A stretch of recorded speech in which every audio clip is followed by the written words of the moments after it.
Let's begin by offering our respects to ISKCON founder Acharya, His Divine Grace, A.C. Bhaktivedanta Swami Srila Prabhupada.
Srila Prabhupada ki Jai. Jai.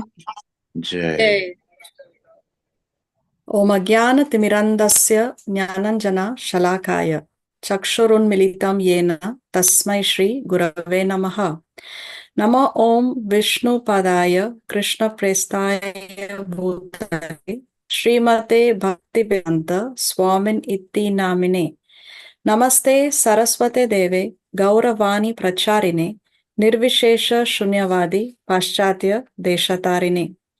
He Krishna Karuna Sindhu Dina Bandhu Jagatpate Gopesha Gopika Kanta Radha Kanta Namostute Tapta Kanchana Gaurangi Radhe Vrindavaneshwari Vrishabhanu Sude Devi Pranamami Hari Priye Vancha Kalpataru Vyascha Kripa Sindhu Vyayevacha Patitanam Pavanebhyo Vaishnavebhyo Namo Namaha.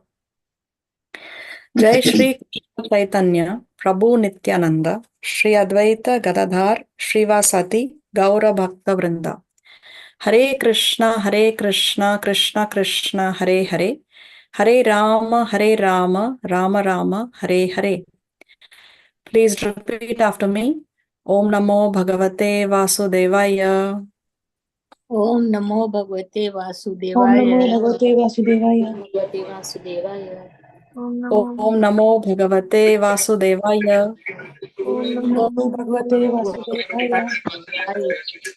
Om Namo Bhagavate Vasudevaya.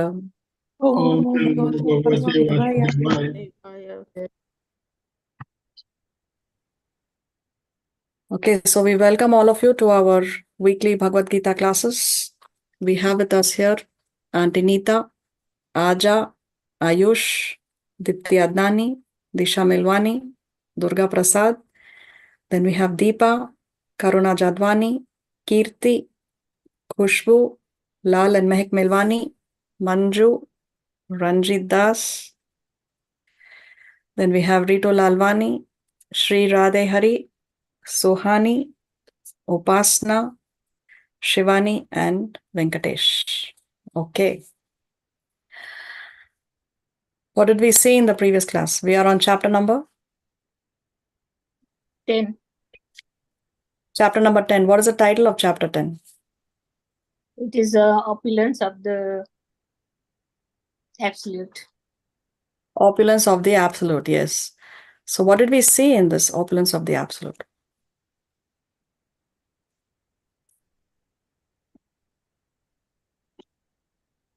See the sages.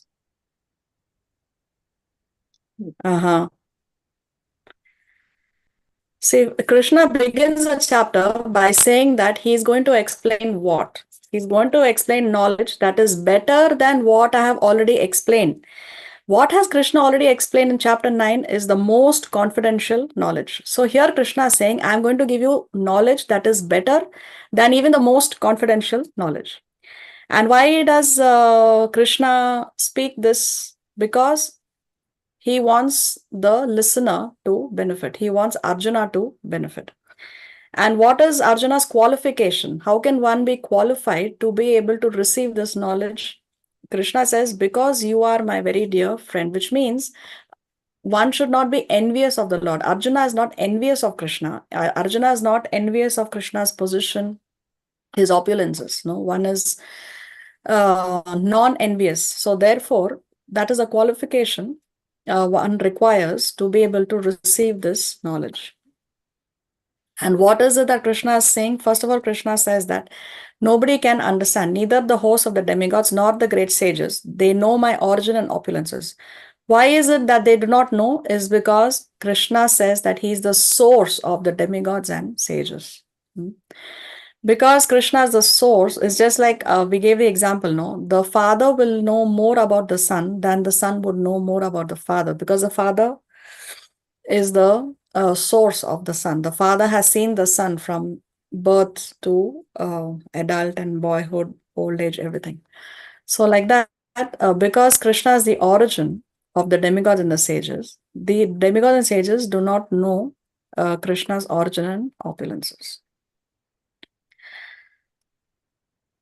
Then Krishna says that he who knows me as the unborn, the beginningless, and the supreme lord of all the words, Loka Maheshwaram, no? Krishna uses the word Loka Maheshwaram. So only that person is undeluded. Only that person is not under any kind of illusion or any kind of a false idea. Because you see, there are so many confusions.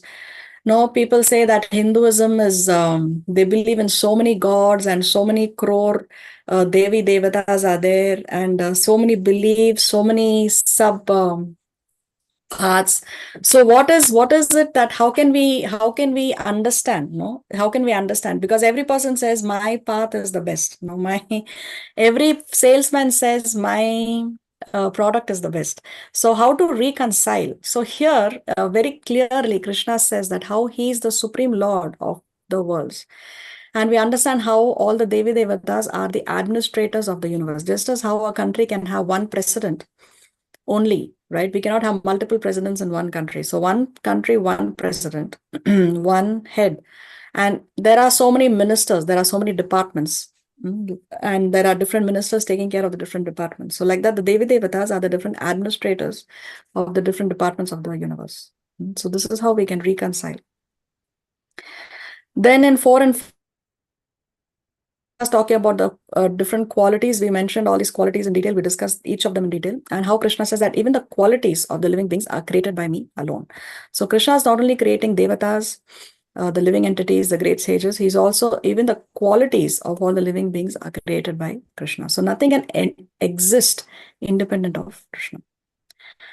Then Krishna is talking about the progenitors of the universe, progenitors of mankind, the seven great sages, and so Sapta Rishis, and then the 4 are the great sages, the 4 Kumaras, and the Manus. How many Manus are there in one day of Brahma?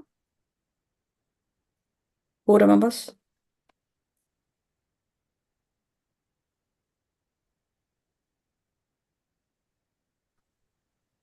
$14. 14, yes, 14, very nice. 14 Manus in one day of Brahma. So totally there are how many progenitors? 14 plus 4 plus 7, 25.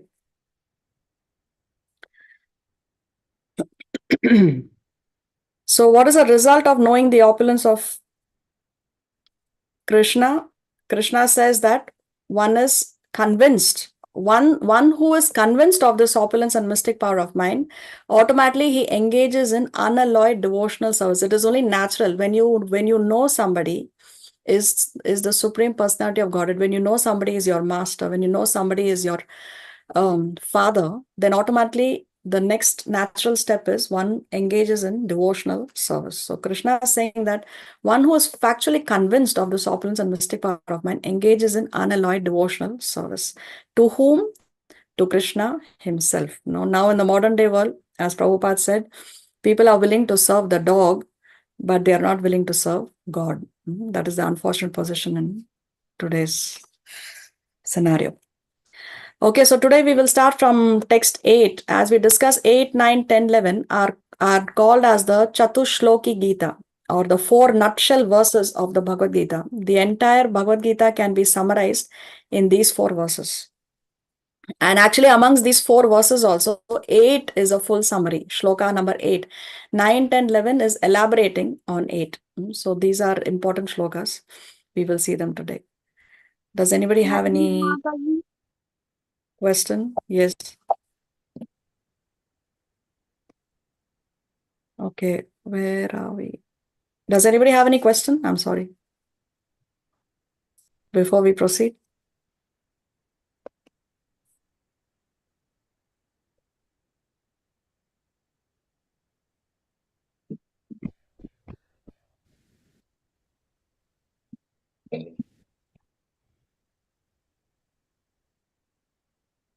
Okay, so Shri Radhehari, did you say that you wanted to read? I'm sorry, I couldn't get that properly.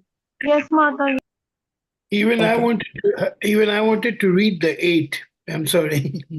Okay, so since Lala has never read, You can read. Prabhuji, you can actually go ahead and read. That would be much nicer. Yeah. You cannot hear okay, from me today. okay, thank you. All right, so section 2, the Chatushloki Gita, the opulence of his position as the source of all. This is what we are going to see in this section. Eagerness of his devotees to love and serve him. So the Krishna says that his devotees are always eager to love and serve him. And how does he also reciprocate with that eagerness? This is what we see in these 4 shlokas. Let's hear the shloka.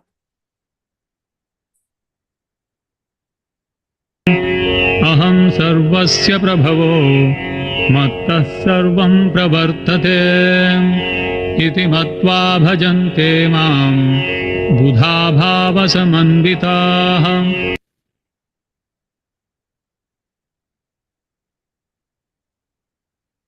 You're muted, Lal. Are you there?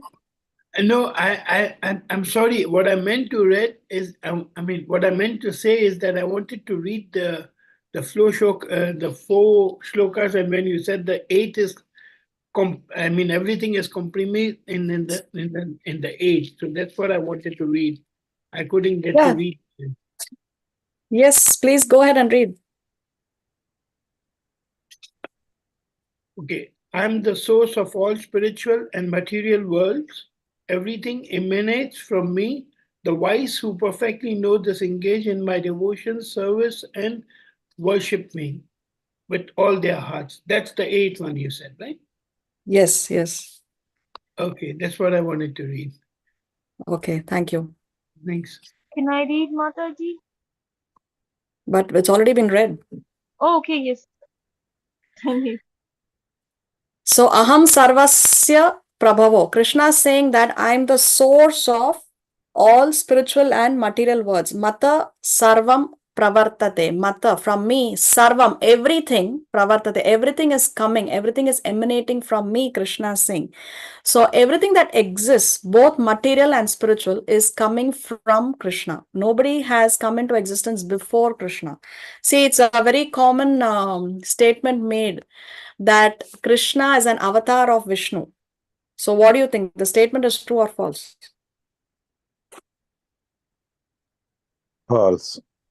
False. Because what is Krishna saying? I am the source of all spiritual and material worlds. Everything emanates from me. So if Krishna is an avatar of Vishnu, then Vishnu is the source of Krishna. No, but Krishna is saying that I am the source of all spiritual and material worlds. Everything emanates from me. So this is the reason why we should read the Shastra and not just believe on some loose statements that are made by people, something that's generally believed and spoken by people, or something that we may see on a television serial, TV program, or a movie. No, we have to read the Shastras to get a proper understanding. So Krishna is not an avatar, Krishna is an avatari. He is the source of all the avatars. Now, one may think, why is it so commonly believed that Krishna is an avatar of Vishnu? Is because that also there is a reason. We know that from Krishna come from Krishna comes Balaram, and then we have the four. The first, we have seen this in detail. No, then comes Narayan, then comes the second quadruple expansion, those second Chatuvyuha expansions, and then come the three Vishnus. Krishna's first in the material world is Mahavishnu. Right? From Mahavishnu comes Garbhodakashayi Vishnu, and from Garbhodakashayi Vishnu comes Shirodakashayi Vishnu. So actually, when an avatar descends, they come through the gateway of Vishnu. He is the gateway because he is in charge. No, in the material world, he is in charge. So the avatars, they descend through the gateway of Vishnu. Therefore, it appears as though, because they are appearing from that gateway, therefore it appears that from Vishnu, Krishna is coming. But that doesn't mean that is at that point of time, but that doesn't mean that Krishna was not existing before that. So because of that, there is this common misconception. Yeah, Lavina, you have your hand raised. Yeah, that means only Krishna is all the 10 avatars which were taken from Vishnu. They are telling like Vaman avatar, Narsingh avatar, and all these things.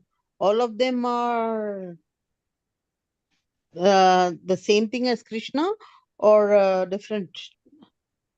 Yeah, It's like Vamana and all these other names that you mentioned, like Vamana, Varaha, and those avatars, they are what we call as Vishnu Tattvas. Now, what is the difference between Vishnu Tattva and Krishna? Is the Srila Prabhupada explains is the difference between birthday candles. If you have on a cake different birthday candles, now there are different designs and different sizes, but the traditional birthday candles, they are all of the same size. yeah. So they all look the same. They all have the same potency to burn, isn't it? So all the Vishnu Tattvas, they have the same potency, the same power as Krishna. But still there is one original candle from which the other candles were lit. So Krishna has that original candle. And all the Vishnu Tattvas, they have the same, they have the same power, they have the same opulences as Krishna. But still Krishna is the source of all of them. Krishna is that original candle. So this is how we understand Vishnu Tattva and Krishna. Okay. Okay. Thank you. You're welcome. Okay, so Krishna says, I am the source of all spiritual and material worlds. Everything emanates from me. Now, next, what does he say? The wise who perfectly know this. So one should be aware of this, that Krishna is the source of everything. So what happens once you know this, what do they engage in? They engage in my devotional service. So they are not engaging in devotional service to some other personality, some third party. Krishna is clearly saying, those who know this, those who understand this, they engage in my devotional service. And how do they engage in devotional service? They worship me with all their heart. So it's not that they are doing it grudgingly. It's not that they are complaining, but they are very happy to do it. No, they are very joyful, and it is very happily performed by the devotees. So those who know this engage in my devotional service, and they worship me with all my hearts, Krishna is saying. So this is the whole crux, to understand Krishna as the source of everything. To know that, to understand that, to accept that, and then engage in devotional service. That's all one requires. I only do what Krishna likes. Therefore, Krishna will take care of his devotees and take them back home, back to Godhead.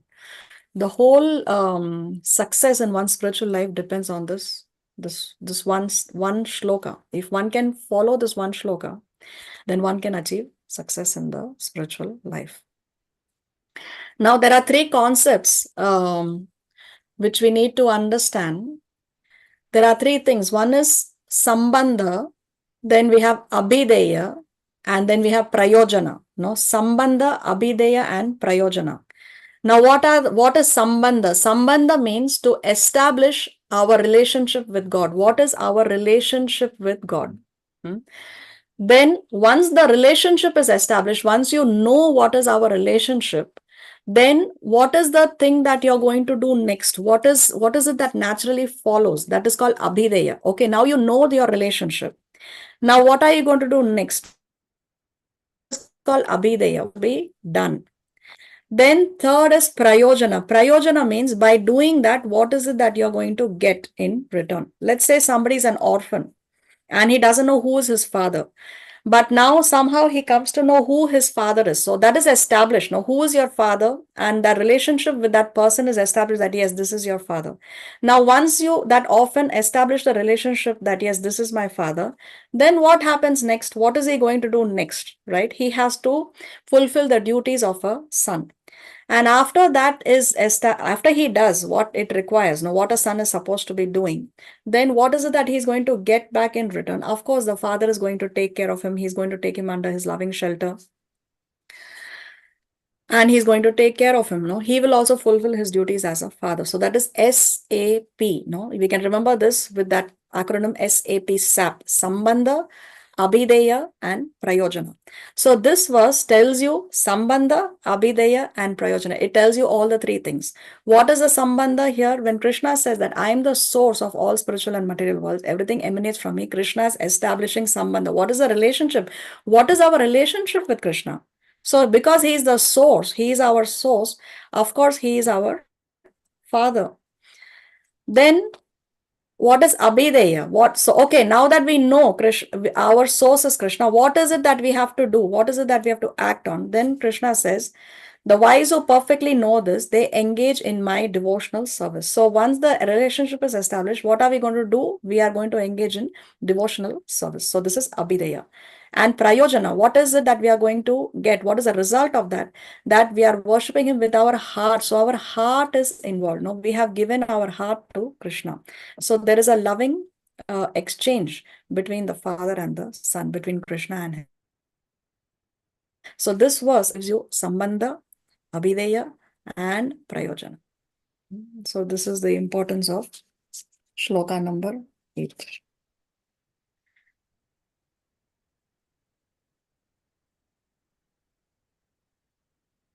See some important points. Krishna speaks about his glories, not to prove his position, but to improve our disposition.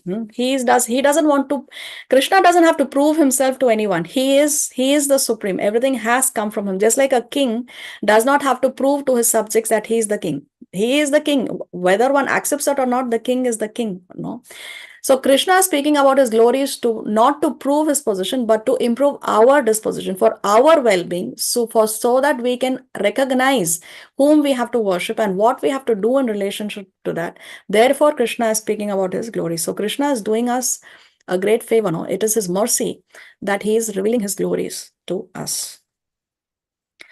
So the Gita shows the route to the root. ROUTE. No, the way to the root. Where is it? Where does the buck stop? No, now we have a father. Our father has his father. His father had his father. His father had his father. His father had his father. It's like that. Where does the buck stop? No, the buck stops at Krishna. So the Gita shows us the route to the root. Where are we coming from? What is the source? Where are we originally emanating from? Asking who made God is like trying to draw a square circle. See, the nature of a circle is round. We cannot draw a square circle. So we cannot ask who made God, because God is the source of everything else. Sometimes the atheists, they will say, oh, but who made God? Nobody made God. God makes everybody else. So asking who made God is like trying to draw a square circle. See, here there are many Vedas. differences from the other scriptures also that also say the same thing that Krishna is saying. So from the Vedas it is saying, it was Krishna who in the beginning instructed Brahma in Vedic knowledge and who disseminated Vedic knowledge in the past. So all Vedic knowledge is coming from Krishna. From all Vedic knowledge, who has to be known? Krishna has to be known. Then the Supreme Personality Narayan desired to create living entities. The Upanishad continues. So we will skip the Sanskrit in the interest of time. From Narayana, Brahma is born. From Narayana, the patriarchs are also born. From Narayana, Indra is born. From Narayana, the 8 Vasus are born. From Narayana, the 11 Rudras are born. From Narayana, the 12 Adityas are born. This Narayana is an expansion of Krishna, because Krishna says that he is a source of everyone and everything. So more references here. The son of Devaki, Krishna, is the Supreme Personality. Then here, another reference. In the beginning of the creation, there was only the Supreme Personality Narayan. There was no Brahma, no Shiva, no water, no fire, no moon, no heaven and earth, no stars in the sky, no sun. In the Maha Upanishad, it is also said that Lord Shiva was born from the forehead of the Supreme Lord. Thus, the Vedas say that it is the Supreme Lord, the creator of Brahma and Shiva, who is to be worshipped. So, Krishna is the creator of Brahma and Shiva. Then from the Mahabharata, Krishna says, the patriarchs Shiva and others are created by me, though they do not know that they are created by me because they are deluded by my illusory energy. From the Varaha Puran, Narayana is the supreme personality of Godhead, and from him Brahma was born, from whom Shiva was born. So here there is a chart. We were discussing, no? From Krishna comes Balaram. So Balaram is Krishna's first expansion. Krishna is called as the Adi Purusha, the original person. Then from Balaram comes the first quadruple expansions. From the first quadruple expansions comes Narayan. What does the name Narayan mean? Does anybody know? Narayana means what? What's the meaning of that name? The resting place The resting place of the Nar means human being, right? Yes, the So- resting place of all living entities. No, Nar means living entity and Ayana means resting place. So Narayana means the resting place of all living entities. Okay, coming back. From Narayana come the second quadruple expansions. And then we have the Purusha avatars of the three Vishnus, Mahavishnu or Karanodakashai Vishnu. Then we have Garbhodakashai Vishnu and we have Shirodakashai Vishnu. Mahavishnu is creating universes by his breathing. Every time he breathes out, universes are being created from every pore of his skin. An entire universe is coming into existence. And when he breathes in, all the universes are going back into his body. So that is creation and destruction. No, that is millions and trillions of years for us. But for Mahavishnu, it's only one breath. His one breathing in and breathing out. That's all. Then Mahavishnu's expansion is Garbhodakashai Vishnu. Mahavishnu is creating the universes. Now somebody has to take care of each universe. So Garbhodakashai Vishnu enters into each universe to take care of that particular universe. Now inside the universe, there are many living entities. So Garbhodakashai Vishnu expands as Shirodakashai Vishnu, and he is entering into the heart of every living entity as the Paramatma. So you see, Paramatma is coming from Garbhodakashai Vishnu, who is coming from Karanodakashai Vishnu, who is coming from the second quadruple expansion, who are coming from Narayan, who is coming from the first quadruple expansion, who are coming from Balaram, and who is coming from Krishna. So this is how this is how we understand how Krishna is the source of all the living entities. Then we know from Garbhodakashai Vishnu, from the navel of Garbhodakashai Vishnu comes Lord Brahma. And Lord Brahma, when he's angry that the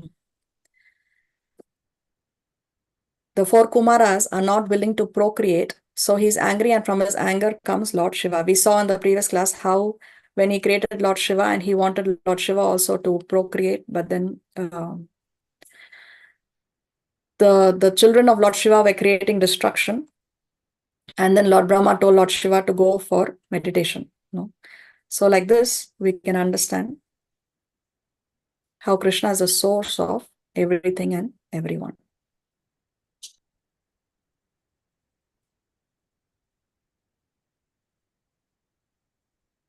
Let's go to 9.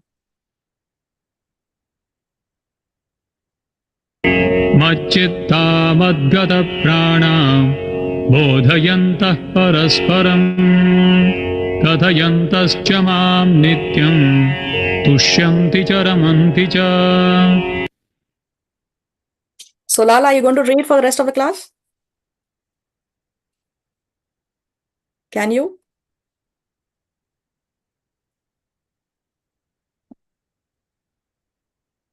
Can I read, Mataji? I'm sorry. Hello. I had it in mute. I read this one, then then you can carry on. No, no problem. Is that okay? Yes, sure. Thank you. All right. The thoughts of my pure devotees dwell in me. Their lives are fully devoted in my service. and they derive great satisfaction and bliss from always enlightening one another and conversing about me. Okay, so now Krishna is saying the thoughts of my pure devotee dwell in me. Their lives are fully devoted to my service and they derive great satisfaction and bliss from always enlightening one another and conversing about me. So let's see the Sanskrit. Mat chitta. Mat chitta means the minds are fully engaged. The chitta, the mind is fully engaged in whom? Which personality? Mat. In me, Krishna is saying. So my devotees, Krishna is talking about his devotees, no? So he's saying that my devotees, their minds are fully engaged in me. Mat gata prana, their lives are also devoted to me. So the pure devotees are serving Krishna by their minds, by their body. And then what is he saying?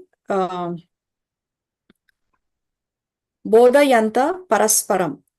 They are preaching amongst themselves, which means they are exchanging, they are talking or they are discussing Krishna Katha. So when somebody is preaching, the person who's speaking Krishna Katha and the one who's hearing Krishna Katha, they are both getting benefited. Both parties are getting benefited. So what does a devotee do? A pure devotee is engaging in Krishna service by mind, by body and by speech also. So Krishna is saying that the thoughts of my pure devotee dwell in me, their lives are fully devoted to me, and they derive great satisfaction and bliss from always. So here they are talking, they are conversing about me. So mind, body, and speech. And by engaging in these three activities, what is it that they get in return? So Krishna is saying tushyanti cha ramanti cha. They get tushyanti, they get satisfaction, they are pleased, they are satisfied.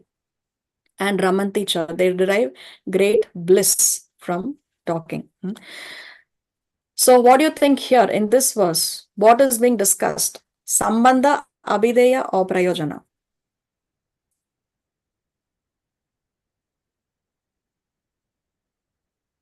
Abhidev. No, Abhideya, where there is abhideya?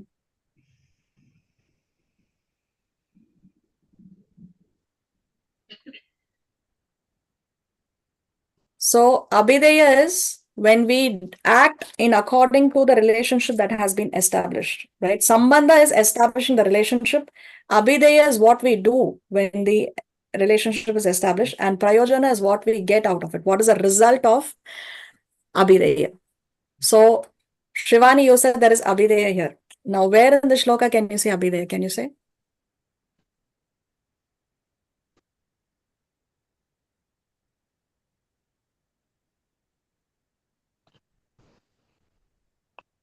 Are fully devoted to my service.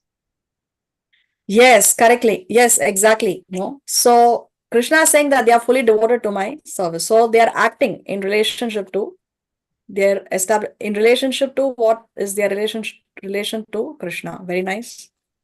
More. Anywhere else there is abhideya here? And they derive great satisfaction and bliss from always enlightening one another, conversing about me.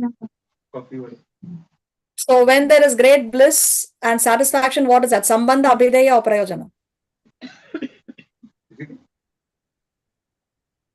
Prayojana. Prayojana, yes, because they are engaging in devotional service, therefore they are getting satisfaction and bliss, isn't it? And where else can we see abhideya? Other than lives fully devoted to my service? When Krishna says the thoughts of my pure devotee dwell in me, their lives are fully devoted to my service, and they enlighten one another and converse about me. Here there is abhideya. And then when he says tushyanti cha ramanti cha, satisfaction and bliss, they derive great satisfaction and bliss. There is prayojana. Okay. Mataji, can See, in the you? purport. Sorry, can I ask you one question? What's Can I ask you a Yes. question? I'm still a little confused. I understand sambandha, that's relationship. Can you again explain the other two? I get confused in those two. Okay, so abhideya means what is it that one does? What the action or what activity one undertakes after you have established your relationship with God? Now, once you know my relationship with God is that He's a supreme personality of Godhead, I am His servant. Now you know that He is supreme and you are the servant. Now, what are you going to do about it? What are you going to do about it? You have to act on it. So, what are you going to act on it? If you are a servant, what does a servant have to do? A servant has Serve. to serve. Serve. No? So, that is abhideya, the activity that you undertake after you establish your relationship. Is that clear? Yes. Okay. So once you engage in that activity, once you engage in service, no, once you act as a servant of God, what is the result of that?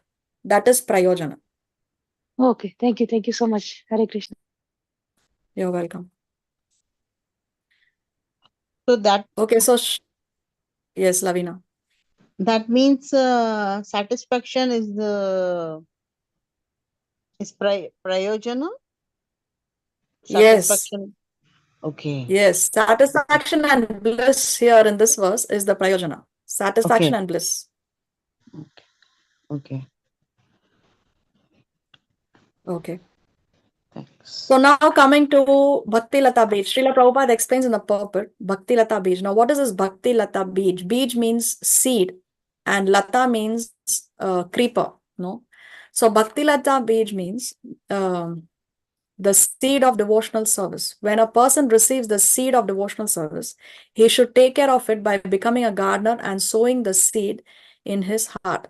So who is the one who sows the seed of devotional service? Who sows the seed? See, one thing is to sow the seed, and the other thing is to water the seed at the right time, the right quantity, so that that seed can grow into in this case, we will say creeper. Okay. So one thing is to sow the seed, and the other thing is to take care of that seed. Who sows the seed, first of all, in our hearts? Krishna. Okay, Kirti wrote in Kirti writes in the chat that Guru sows the seed. Yes, the spiritual master, he sows the seed of devotional service. Now, our duty is to properly take care of that seed. We have to water the seed gradually, properly in the right quantity, in the right time, so that that seed can nicely grow. So see here, when a person receives the seed of devotional service, he should take care of it by becoming a gardener and sowing the seed in his heart. If he waters the seed gradually by the process of Shravana and Kirtana, how are we going to water the seed? By hearing and chanting. The seed will begin to sprout. If we do not take care of the seed, if we are not good gardeners, no, we just take initiation, but we are not following the instructions of Guru, then what will happen? Will the seed sprout? No. No. If you sow a seed but you never water it, will the seed sprout? It's not going to sprout. So No. taking initiation is important, and post initiation, following the instructions of the spiritual master is also very, very important. We need both. What happens sometimes? Somebody may take initiation, but once they take initiation, they think that, okay, now I'm initiated, I got my guru, now I will do what I want to do. No, that is an even more serious crime. After initiation, after the seed has been sown, we have to be good gardeners and properly take care of that seed. So that is called as Bhakti Lata Bij. Shivani, you can raise.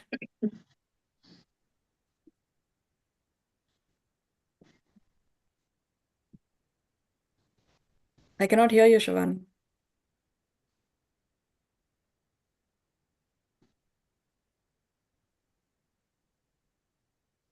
Shlok 10, right? We cannot hear you. Yeah, but Shivani has a question. She has raised her hand. Okay. So looks like Shivani has some connection problems. Okay, let's wait for her to come back. Hare Okay, Krishna, let's Mataji, can continue you hear reading me? here. Yes. You Now can we hear can me hear now? you. Tell me. Yeah, my question, I have a question. So you said the Guru gives us Yes, now seed. yes. Guru gives us seed and we have to nurture it. So if you don't have a Guru, then you don't have the seed, right? Bhakti Lata Yeah, Bij. then you have to find a guru. So until you don't have Guru, you don't have that, right? You can have it from other devotees or Vaishnavas.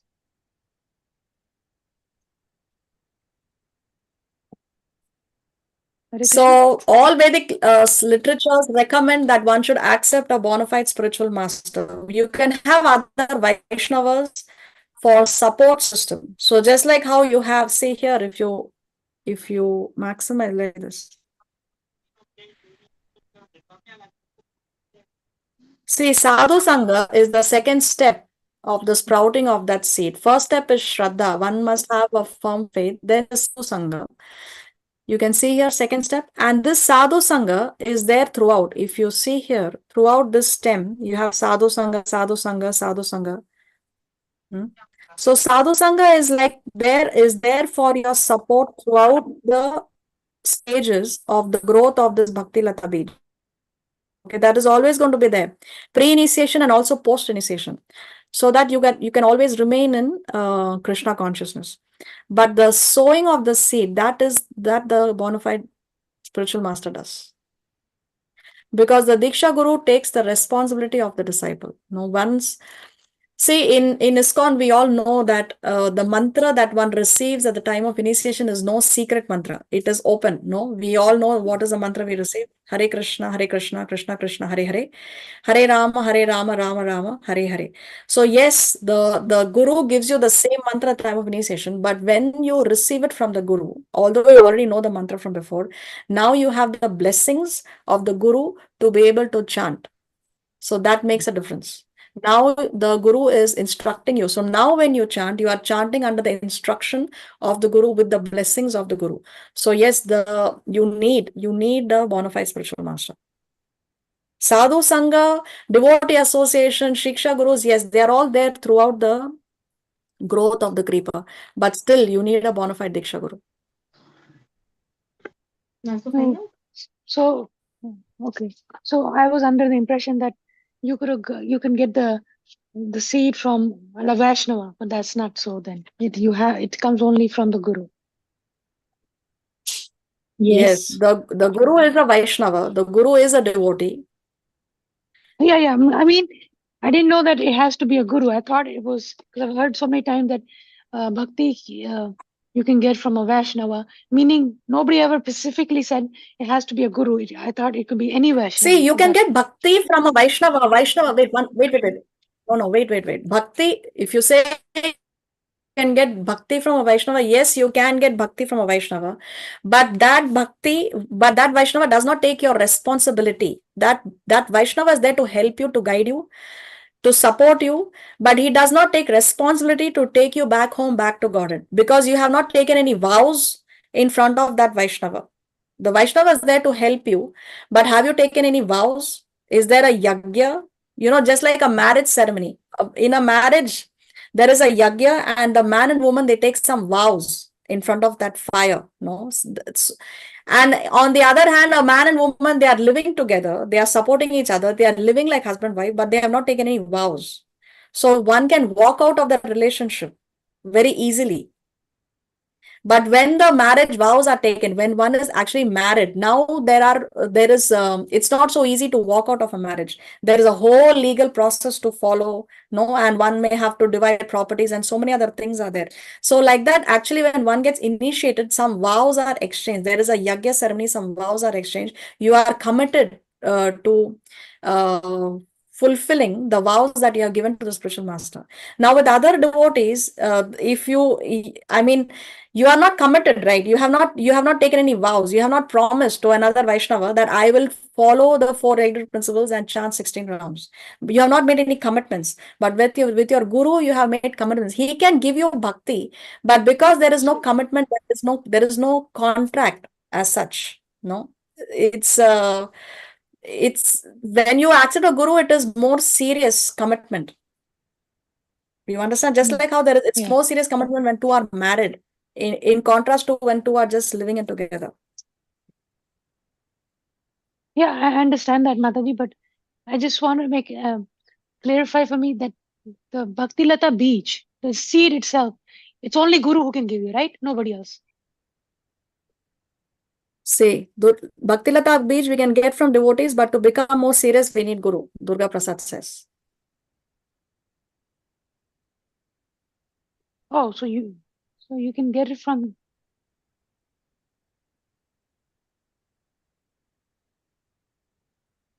Okay. Okay. Okay. Thank you. Hare Krishna. She's still confused.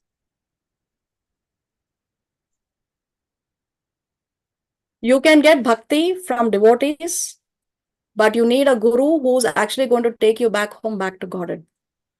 Yes, like Radha Swami we are. Okay. Hear Prabhupada's lecture 24 hours, Prabhupada will send you a guru and he will work from your heart. You don't worry about anything, don't think about anything, don't have an anxiety about anything. Just hear his voice. He will send you a guru. He will take you to him and you don't have any anxiety or any chinta. Just be chinta free. Take classes, come to classes on time, do your work, and that's it.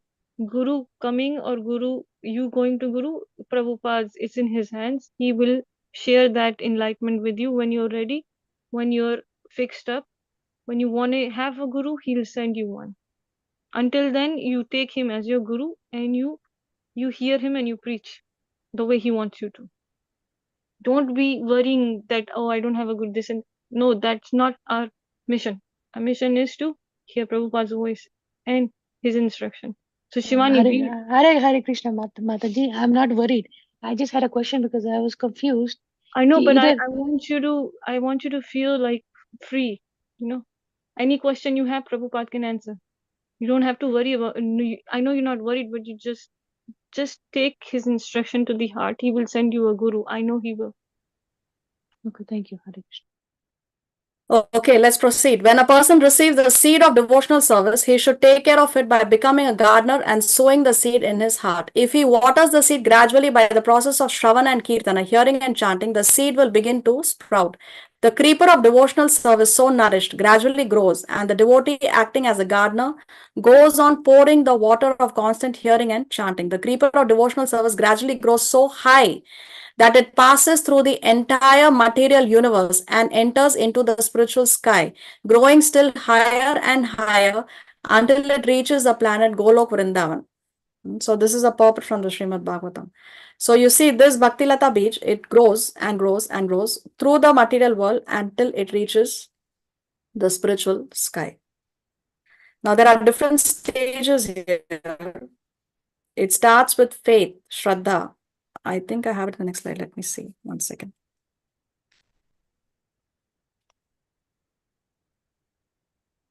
Oh, I don't have it here. Okay. So the first stage is Shraddha. Some faith should be there. Now with association with devotees, that faith would be strengthened.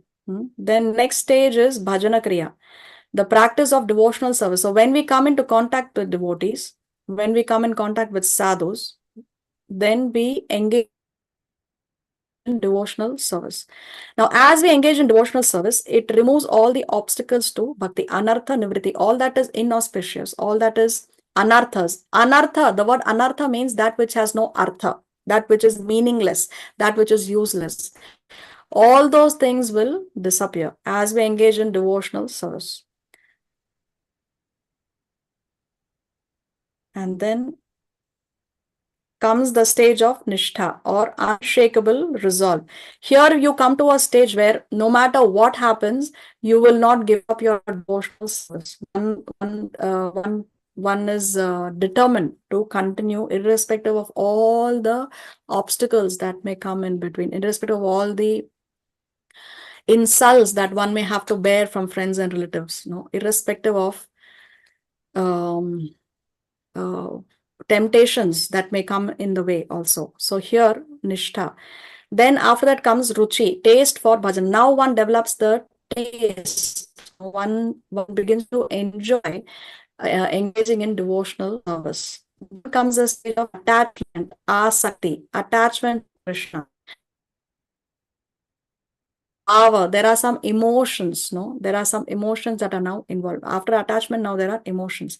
And the highest stage of this Bhaktilata Beach is prema, pure love for Sri Krishna. So this is the blossoming of the Bhaktilata.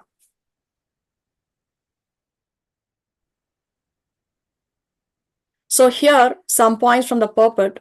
Rare fortune to get the seed. There are innumerable living entities traveling throughout the different planets of the universe, and out of them, there are a few who are fortunate enough to meet a pure devotee and get the chance to understand devotional service. Watering of the seed, hearing and chanting Hare Krishna. How does a seed fructify and grow? It penetrates the covering of material universe. It reaches Brahma Jyoti and grows more. So this goes beyond even Brahma Jyoti. Final destination, it reaches the highest planet Golok Vrindavan and takes shelter under the lotus feet of Krishna and rests there. It gradually bears fruits, flowers, and water process goes on. So we understand that it is a gradual process. There is no magic wand that, okay, from today onwards, I'm going to chant 16 rounds, and within a week, I want that everything magical should happen to me. No, everything wonderful should happen to me. No, it takes time. Just as how the seed does not grow into a tree in one day or 1 week or 1 month, it's going to take time. Constantly, we have to take care. No, so like that. Gradually one bears the fruits and flowers and watering process goes on. Full absorption. Thus one becomes fully absorbed in the love of Godhead and comes to the stage where one cannot live a moment without the Lord. At this stage, devotee attains transcendental qualities in contact with the Lord. So see here, at this stage, a devotee attains transcendental qualities. Actually, we are all we are qualitatively the same as God. We are the same as God in quality, of course, not in quantity, because God is supremely powerful, and we are tiny parts and parcels, but in terms of quality, no, he is Satchitananda, we are also Satchitananda. So at this stage, a devotee attains transcendental qualities in contact with the Lord. That's why you will see devotees, pure devotees, they will have very divine qualities. They will not, you can easily tell a devotee from a gross materialist. Analogy just like of how a fish cannot live without water. A fish cannot live without water. In the same way, the devotee cannot live for a moment without the Lord. Let's go to 10.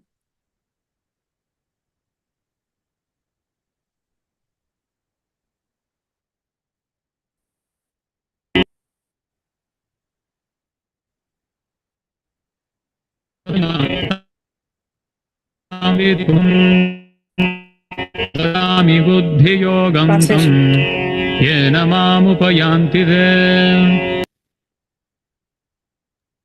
Hare Krishna, to those who are constantly devoted and worship me with love, I give the understanding by which they can come to me. Hare Krishna.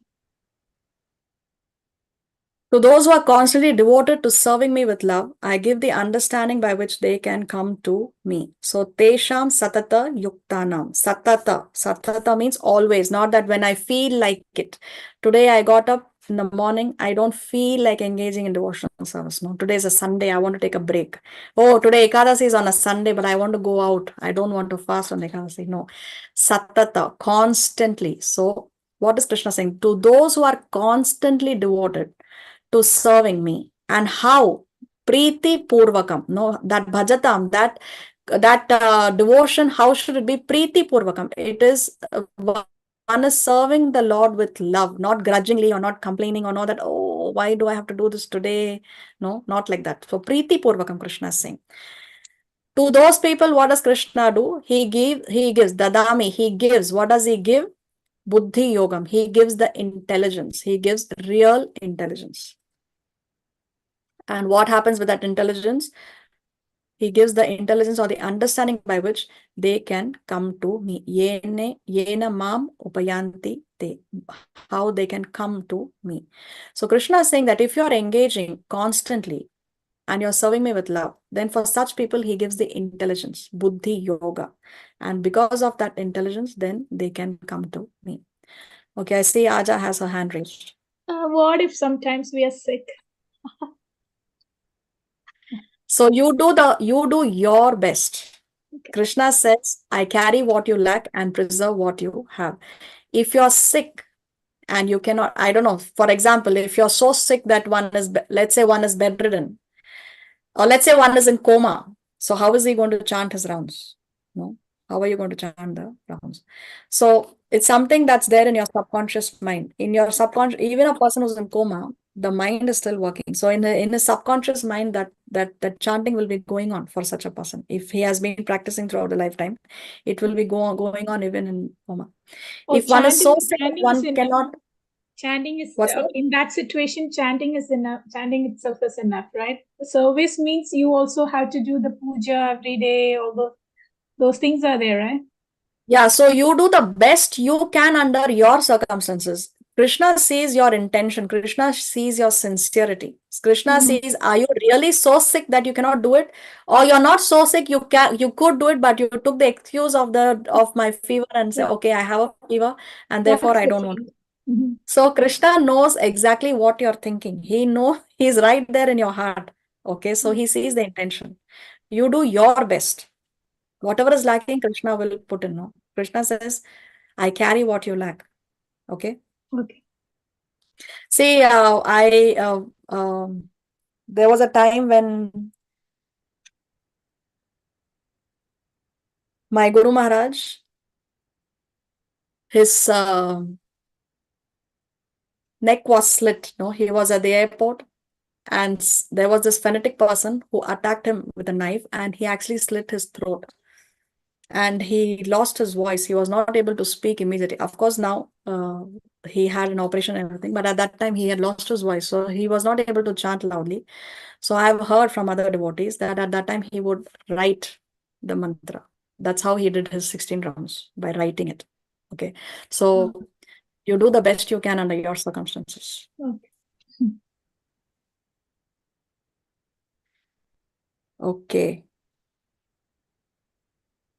See, this word buddhi yoga, intelligence. Now, Krishna says that I give them intelligence. So, usually, the general belief is that devotees are foolish. They are just emotional fools. No, they get carried away by emotions, or they are just fanatics. But actually, devotees are intelligent people, because here Krishna is saying that if you engage in my service, satatam, or constantly, then he gives you intelligence. So devotees are actually very intelligent people, in contrast to what is the general belief of the people. Now they think, oh, you are so foolish, you are sacrificing so many things. You're just being an emotional fool. But Krishna says that I give them intelligence. Now, based on this shloka, one more thing. What do you think? What comes first? Bhakti comes first or buddhi comes first? From bhakti comes buddhi or from buddhi comes bhakti? Based on this shloka, what would you say? Buddhi. Buddhi. Buddhi comes from bhakti. Of course. Buddhi comes from bhakti. Why? Because here what is coming first? Krishna is saying, those who are engaged in serving me with love, I give the understanding. So if you are doing bhajatam in a constant way, satatam and priti purvakam, then Krishna says, I give the understanding, I give you buddhi. So based on this verse, one can conclude that from bhakti comes buddhi, or buddhi comes from bhakti. But still, if we don't have buddhi, then how will we do? We just put some interest in doing bhakti. But Okay. Yes, you have a very valid point. But we will answer your question in a few more minutes. Just hold on to your question. Okay. Okay. See here, action in Krishna consciousness is a sign of highest intelligence. Why is it the sign of highest intelligence? Because a devotee knows that if I engage in Krishna consciousness, Krishna is going to take me back home, back to Godhead at the end of this lifetime. That is intelligence. No. See, if we want to purchase a very valuable product, if I want to purchase a very nice, let's say, diamond necklace, okay, I should be willing to pay the price for the diamond necklace. So if I want to go back home, back to God's lifetime, I should be willing to pay the price for it. I should be willing to follow the instructions of Krishna as it is. Not that I will follow this instruction, but I will not follow that instruction. I will follow this because this suits me better, but I will not follow that because I don't like that instruction. No. So action in Krishna consciousness is a sign of highest intelligence. If I'm not willing to pay the price, okay, if I say that I don't want to spend more than 1,000 rupees, then there is no way I'm going to get the diamond necklace for 1,000 rupees. I'm going to have to settle for something that's artificial, that may look like diamonds, but it isn't diamonds. So if you want the real thing, if you really want the highest, most valuable product, if you want to go back home, back to Godhead at the end of this lifetime, then obviously you have to be willing to pay the price for it. Yeah. Everything comes at a price. Mhm. So buddhi means intelligence and yoga means mystic activities or mystic elevation. Thus, Buddha Yoga is a process by which one gets out of the entanglement of the material world. Ultimate goal of progress, Krishna, the Supreme Personality of Godhead. How can one get introduced and know this goal? By association of devotees and a bona fide spiritual master. Now let's come back to this verse. Usually, the Jnana yogis, Jnana yogis, they argue based on this verse, saying that Jnana yoga is higher than bhakti yoga. Why do they say that? Based on this verse, what is their argument? They say that after doing this bhakti, after doing bhajatam priti purvakam, after doing the bhakti, ultimately one comes to buddhi yoga, Jnana yoga. So they say from after doing bhakti yoga, then only you are coming to Jnana yoga. So finally your goal is Jnana yoga only. Okay, this is their argument. But how can we defeat that argument based on this very verse? Who can spot it? Who can say? Sorry, what's the question again? Okay. How can The question is, how can you defeat an argument of a Jnana yogi who says that Krishna says in 10.10 that after you do bhakti yoga, you come to the level of Jnana yoga. So therefore, he's saying that after doing bhakti, you're coming to the level of Jnana. So actually, the goal is Jnana yoga. So Jnana yoga is superior to bhakti yoga. Oh, okay. Based on this verse. But how can you defeat that argument and say that bhakti yoga is higher than Jnana yoga based on this very shloka? From my experience, I have observed that Bhakti Yoga, when you chant a nama, when you do the nama smarana, your mind clears. So then you will have more concentration. And so you need bhakti before jnana. You need that concentration. Okay. You need that clear mind. Okay, this is your experience, but this Jnana yogi is not willing to do the experiment with bhakti yoga. He is not ready to do the experiment and see it for himself. He is only arguing based on Shastra. So based on Shastra, based on this shloka, how you can defeat him? Yeah, Shivani has her hand raised. I give the understanding by which they can come to me, by that. So what is the catch line here? I give the understanding. Give understanding. Gives the understanding, okay. So he can say Krishna is giving the understanding, okay, but he's giving the understanding, therefore he's giving Jnana yoga. It says So our goal is Jnana yoga, so Jnana yoga is superior. So what is the catch line? The one word, the catch line here is? Constantly devoted to me. constantly devoted. Always engaged. Constantly devoted, engaged is Bhakti Yoga. From Bhakti Yoga, Krishna is saying, if you do Bhakti Yoga, see, let's read again. To those who are constantly devoted, so those who are doing Bhakti Yoga, Krishna is giving Jnana Yoga. I give the understanding.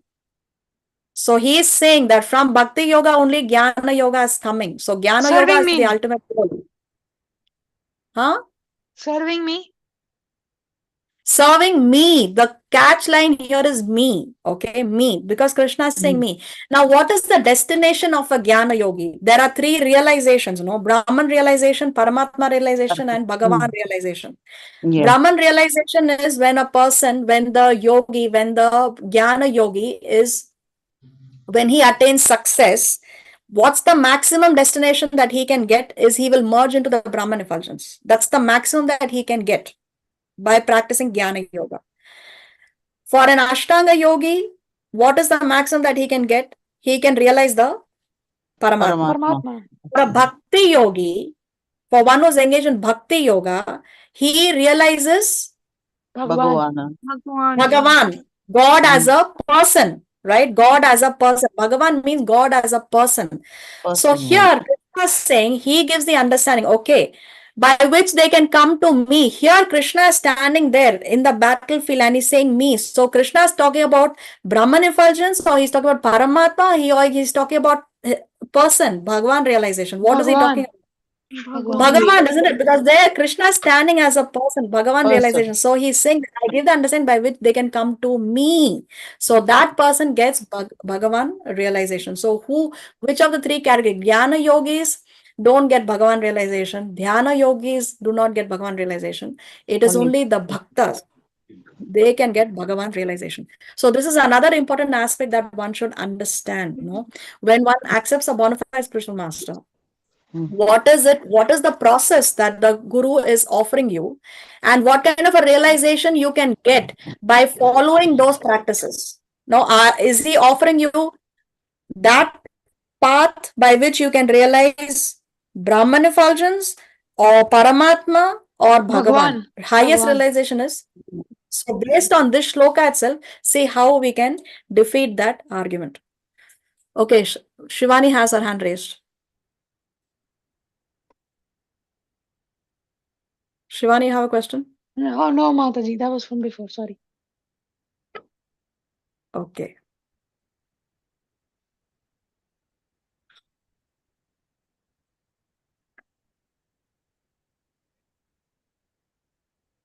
So see, there are different stages. When one knows the goal is Krishna but is addicted to the fruits, that is Karma Yoga. When one knows the goal is Krishna but takes pleasure in mental speculation to understand Krishna, he is acting in Jnana Yoga.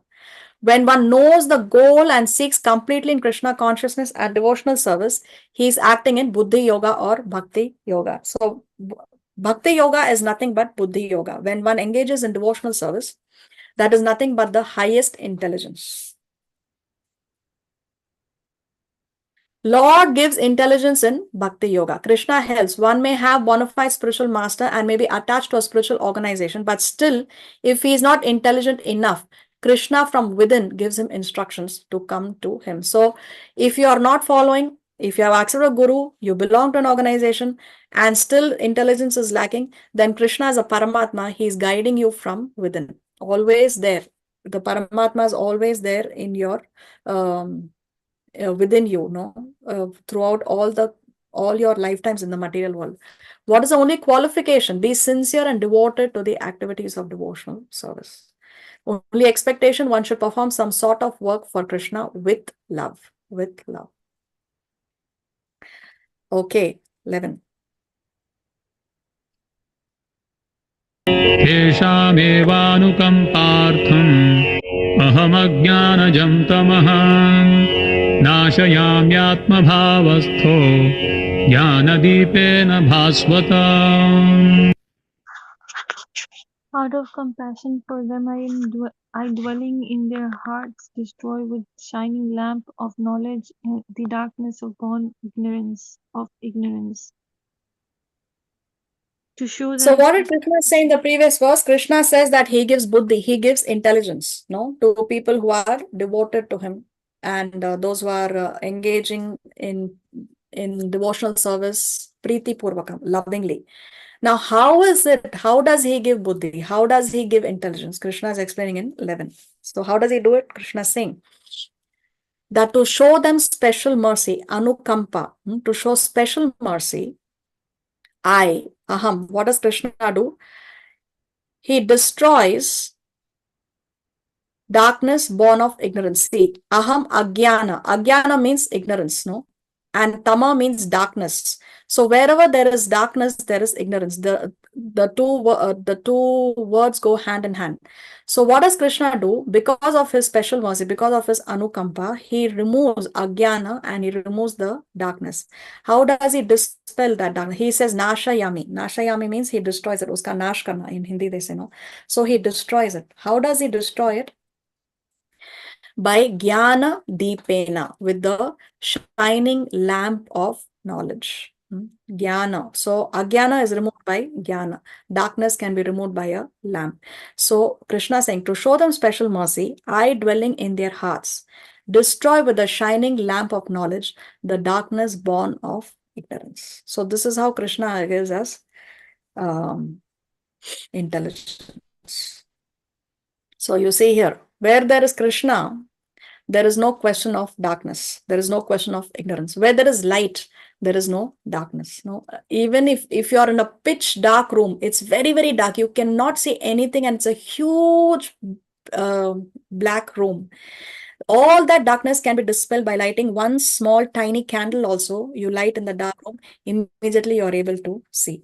So darkness can be dispelled by the shining lamp of knowledge, Krishna is saying. So philosophers criticize devotees as naive sentimentalists. Example, Lord Chaitanya was criticized by Prakashananda Saraswati in Banaras. Now in the next slide, we will see the story.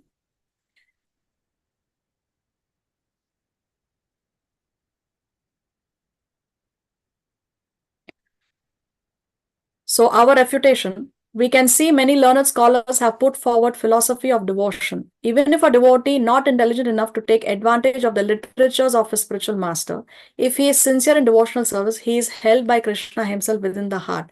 So if let's say somebody is completely illiterate and he cannot read the Shastra, he cannot take advantage of the literatures of his spiritual master, he cannot read the books, he is completely illiterate, then also Krishna will, from within, he will remove his ignorance. He will remove his agyanata. Agyana is removed by Krishna. We know the story of this Brahmana who was complete illiterate, and Chaitanya and he was flipping through the pages of Bhagavad Gita, and he was just crying. Chaitanya Mahaprabhu approached him and asked him, "Why are you crying?" So he says, "My guru has asked me to read, but I'm illiterate, I cannot read." No? And then he asked him, "So why are you crying?" He says, "I'm crying because when I think about Krishna, when I think about the Supreme Lord, how he's pulling the chariot, how he's taken the subordinate position of being a servant for the sake of his devotee, I feel like crying." So you see, he has not read, he's completely illiterate, he cannot read, but still Krishna has given him the understanding how to understand Krishna. So like that, Krishna from the heart, he will help his devotee, even if the devotee is not intelligent enough. So here is the story of Prakashananda Saraswati. You can read the detailed story in Chaitanya Charitamrita. You go to your database, click on Chaitanya Charitamrita, Adi Leela, chapter number 7. Here you can read it in detail. Here we have a short understanding. Prakashananda Saraswati, a renowned Mayavad sannyasi and scholar of Banaras, heard that one young sannyasi called Krishna Chaitanya had arrived in Banaras and was chanting Hare Krishna and dancing like a madman. So Chaitanya Mahaprabhu is none other than Krishna, but in the mood of Srimati Radharani. Although he is Krishna himself, he always presented himself as a devotee of Krishna. He always presented himself as a devotee of the Lord, and he also accepted a spiritual master. He had a guru, and on the instruction of his guru, he was chanting. So a lunch meeting was arranged between Prakashananda and Krishna Chaitanya Mahaprabhu. Prakashananda visited Lord Chaitanya and Prakashananda advised Lord Chaitanya that such chanting and dancing on the streets does not befit a sannyasi. He said that the duty of a sannyasi is to study the Vedanta Sutras. Mahaprabhu replied, "My spiritual master, seeing me as a fool, directed me to simply chant Hare Krishna. He told me that you are not qualified to understand the Vedanta philosophy, and therefore you must chant the holy name of Krishna, because this holy name is the essence of all Vedanta philosophy." So you see how Chaitanya Mahaprabhu is saying that he is a fool before the spiritual master. This is the attitude of a disciple. A disciple always remains a fool, no matter intellectual, how advanced, how expert Pandit or Sanskrit scholar one may be, one is always a fool before the spiritual master. Okay, now let's see what happens next. Then Chaitanya Mahaprabhu elaborately explained the glories of the holy name and also explained about the real Vedanta philosophy. So now Chaitanya Mahaprabhu has also defeated him in argument. The Lord completely defeated Prakashananda's false understanding of the Vedanta Sutras, which made Prakashananda Saraswati surrender unto the lotus feet of Chaitanya Mahaprabhu. So this is the story of Prakashananda Saraswati and Chaitanya Mahaprabhu. Chaitanya Mahaprabhu, he was known actually when he was young. His parents had named him Nimai because he was born under a neem tree. And before he had taken initiation, he was known as Nimai Pandit because he was known for his proper understanding of the Vedanta Sutras and the Vedas, and he defeated many, many scholars in Vedic philosophy. So here coming on these, based on these 4 shlokas, the Chatushloki which we have seen today, 8, 9, 10 and 11. Let's again come back to the question that Lavina raised. Knowledge leads to devotion. or devotion leads to bhakti. Now we saw in one verse, in 9, no, in 10, we saw that from bhakti comes buddhi. Now, is there anything that says that it is vice versa?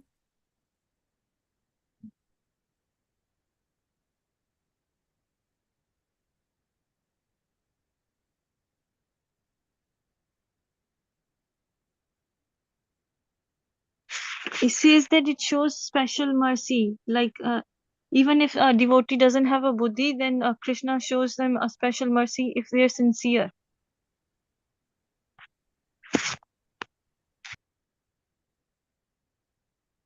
Is there anything in 10.8 that says that knowledge leads to devotion?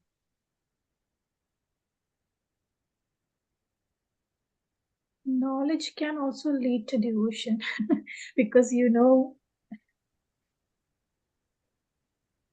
Yes, have some realization because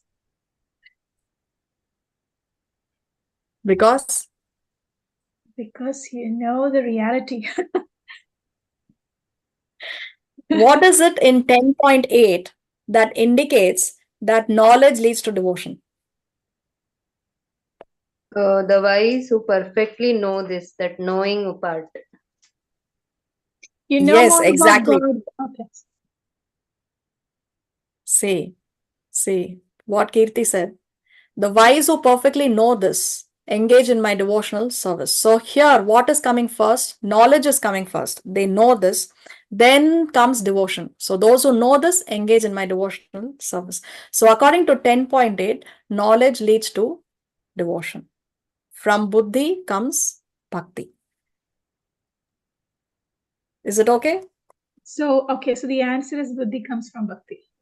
No, not No, wait, not so fast. Then 10.10 and 10.11, we understand that devotion leads to knowledge. Because here Krishna is saying that those who are constantly devoted to me, he gives them the understanding. So here there is devotion first, and then comes the understanding, then comes the knowledge. So 10.8, if we strictly go by 10.8, we can conclude, okay, knowledge leads to devotion. But if we go to this statement of Krishna, where he says that those who are constantly devoted to serving me with love, I give the understanding. No, then you can say that devotion leads to knowledge. So actually here you have both statements. yeah, you need Both God's statements mercy to have that knowledge, right? To get So you need God's mercy to have the knowledge. And how does the mercy come? through bhakti, right? Through bhakti. So what comes first? Bhakti comes first. Devotion. So how can you Or do knowledge. bhakti without knowledge that Krishna is God? How can you devote yourself to someone without knowing about that person? Through knowledge. Through knowledge. So what comes first? Knowledge comes first or bhakti comes first? Knowledge. Knowledge comes first. Can you have knowledge without Krishna's mercy? No. No. It's just a circle. No. Okay, Kirti has raised the hand. It's Krishna says that intelligence also belongs to him. So only by the more we dwell ourselves in Krishna's service, he gives us our intelligence can be used, and that is how our intelligence will be purified, and he will give further intelligence how we can go to him. Yes, exactly. So what comes first? Bhakti comes first. Bhakti.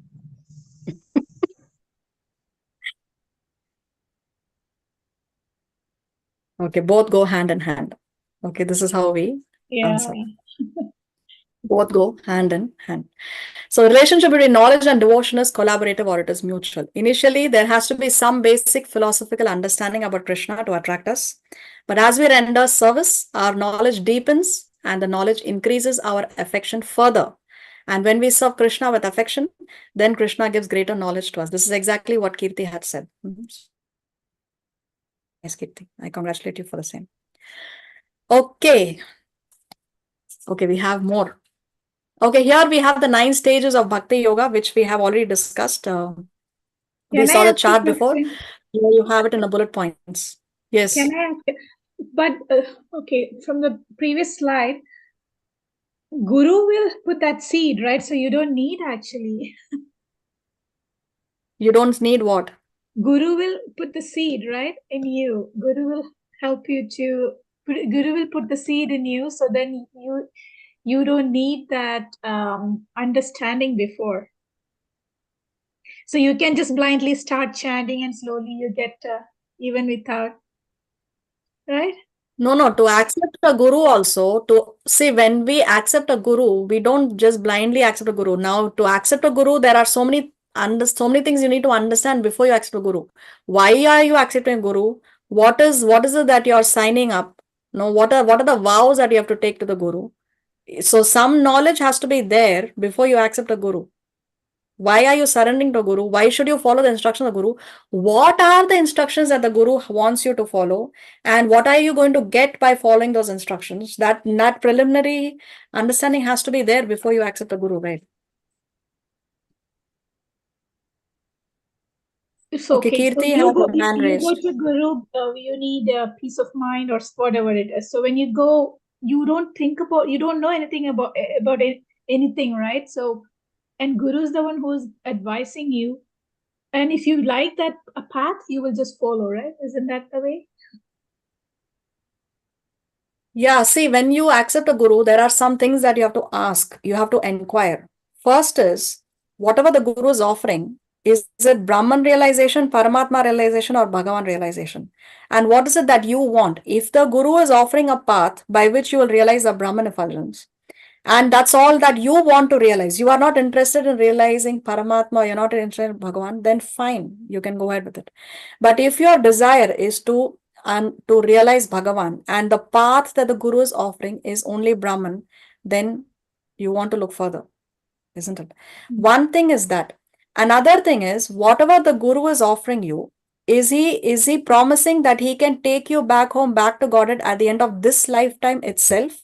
Or do you have to wait for more lifetimes? That is another crucial thing that you want to consider. Because one may have the desire to go back home, back to Godhead. Now, the first question is, do you want to go back home, back to Godhead, or you just want to remain in this material world? If you want to remain in this material world, then okay, again, birth, death, disease, and old age is going to continue. Fine. Now, if your answer to the question that do you want to go back home, back to Godhead, if the answer is yes, the next obvious question is, what kind of a time frame are you looking at? Do you want to go back home, back to Godhead in this lifetime, or you're willing to wait for a few more lifetimes? Now, when we say few more lifetimes, it's definitely millions more lifetimes. Okay, several millions more birth, death, disease, and old age. So, now, if your answer to the question is, do I want to go back to Godhead in this lifetime? Then again, you have to see that is the Guru promising you that to take you back home, back to God at the end of this lifetime? Yes.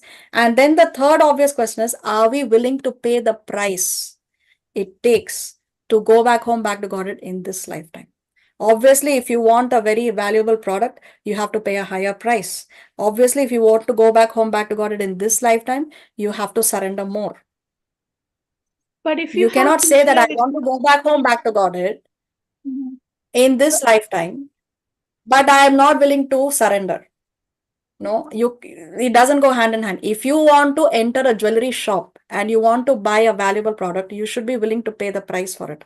If you want to hold back your money and you don't want to pay, no, you want to spend only, I don't know, 100 rupees, then you have to go to a plastic shop and you pick some plastic products, but you will not be able to pick up valuable products. So when you choose a guru, these are the considerations that you have to seriously consider.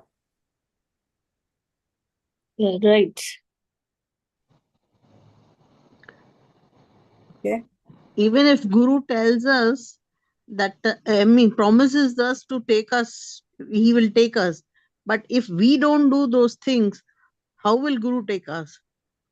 That is also there. Of course, when there is a contract, both parties have to respect the contract. No.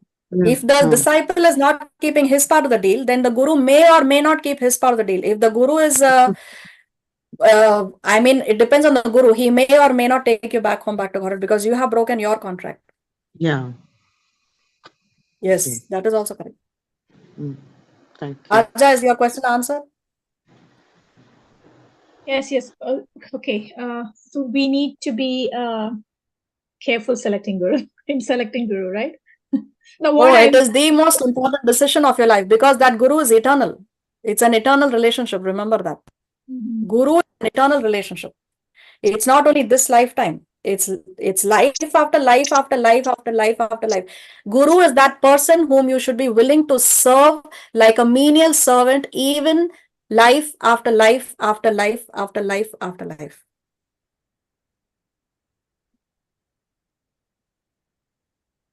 Just like when we get married, no, marriage is a very, very important decision because you have to live with that person for the rest of your life, at least in Indian culture. Okay. But guru is that person with whom that relationship is there even after this lifetime. It's an eternal relationship. Eternal relationship. It's the most important decision of your life. And you don't want any mistakes there. True. So be very, very careful.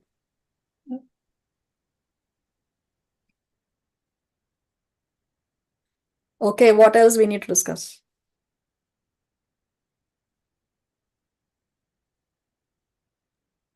Hare Krishna Sanam, I have a question. Yes.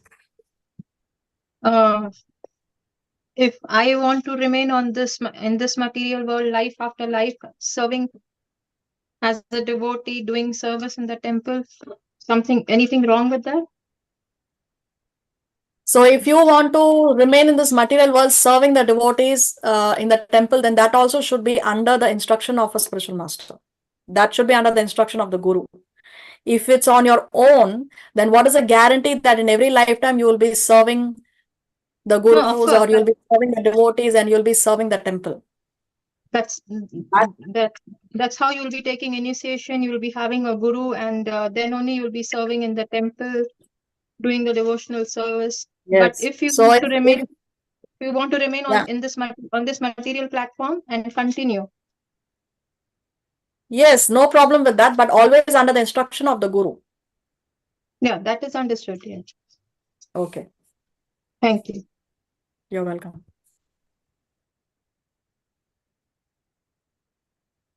Anything else we need to discuss?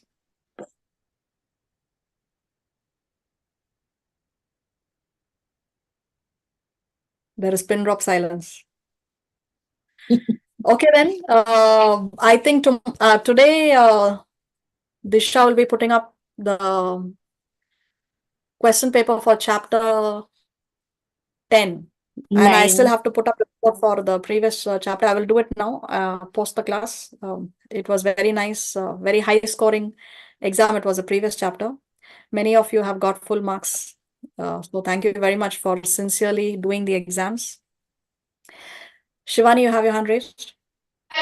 Yes, Mataji, I tried logging in for the other chapter. It says that you need a passcode and the test has been closed. So I don't know what to do. No, the test is closed. The original test is closed, but with the guest code, you can enter if you log in with your account already. I think maybe you have to check if you're logging in with the same account, or you have to again register and then you need to log in. And No, then I with the did. guest I code, logged in, but somehow I cannot get to the other ones. It just doesn't open it for me. I logged in. Okay, That's how I did. That's how I did the chapter 9 yesterday.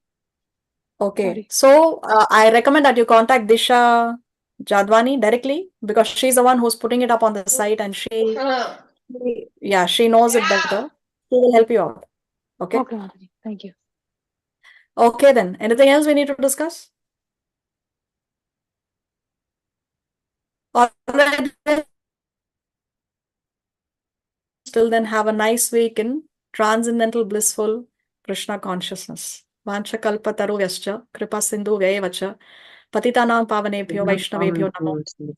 Srila Prabhupada ki jai, Srimad Bhagavad Gita ki jai.